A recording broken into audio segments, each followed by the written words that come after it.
বৃদ্ধ পেঞ্চন 250 টকাৰ পৰা 400 টকালৈ বৃদ্ধি কৰা হ'ব আৰু অৰুণোদয় 1250ৰ পৰা 3000 টকালৈ বৃদ্ধি।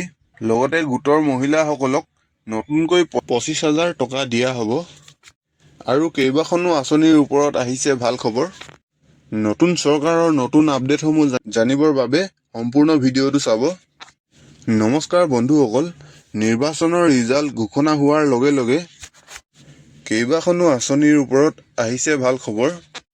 লগতে এই আঁচনিসমূহৰ টকা কোন মাহৰ পৰা আপোনালোকে লাভ কৰিব, ইয়াৰ ওপৰত মুখ্যমন্ত্ৰীয়ে কি ক'লে চোৱাৰ আগতে চেনেলটোলৈ যদি নতুনকৈ আহিছে তেন্তে চেনেলটো ছাবস্ক্ৰাইব কৰি ল'ব আৰু ভিডিঅ'টো লাইক এটা কৰিব নাপাহৰিব। প্ৰথমখন আঁচনি হৈছে অৰুণোদয় আঁচনি। এই আঁচনিখনৰ টকা 1250 টকাৰ পৰা 3000 টকালৈ বৃদ্ধি কৰা হ'ব।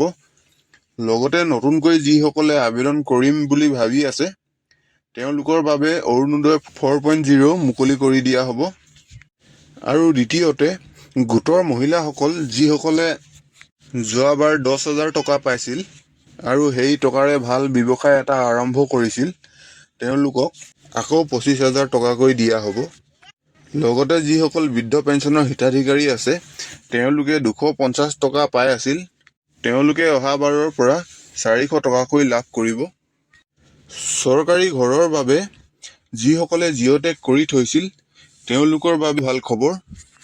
নতুনকৈ 15 লাখ ঘৰ দিয়াৰ কথা মুখ্যমন্ত্ৰীয়ে কৈছিল আৰু যিসকলৰ বৰ্তমানলৈকে ভেৰিফিকেশ্যন কমপ্লিট হৈছে তেওঁলোকৰ নতুন লিষ্ট প্ৰকাশ হোৱাৰ লগে লগে ঘৰ চেংচন কৰাৰ আৰম্ভ কৰি দিব।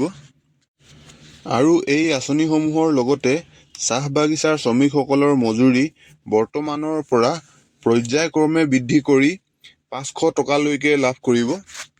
আৰু এই সকলোবোৰ আঁচনিৰ বিষয়ে মুখ্যমন্ত্ৰীয়ে নিৰ্বাচনৰ আগেয়ে প্ৰতিশ্ৰুতি দি থৈ গৈছিল আৰু বৰ্তমান নিৰ্বাচনৰ ফলাফল ঘোষণা হোৱাৰ পাছতেই সকলোবোৰ আঁচনি কণ্টিনিউ চলি থাকিব আৰু নতুন হিতাধিকাৰীসকলৰ বাবে আবেদনৰ সুবিধাও মুকলি কৰি দিয়া হ'ব। আৰু এই সকলোবোৰ আঁচনিৰ টকা কেতিয়াৰ পৰা লাভ কৰিব নতুন আপডেট অহাৰ লগে লগে জানিবলৈ চেনেলটো ছাবস্ক্ৰাইব কৰি থ'ব আৰু ভিডিঅ'টো লাইক এটা কৰিব নাপাহৰিব। ধন্যবাদ।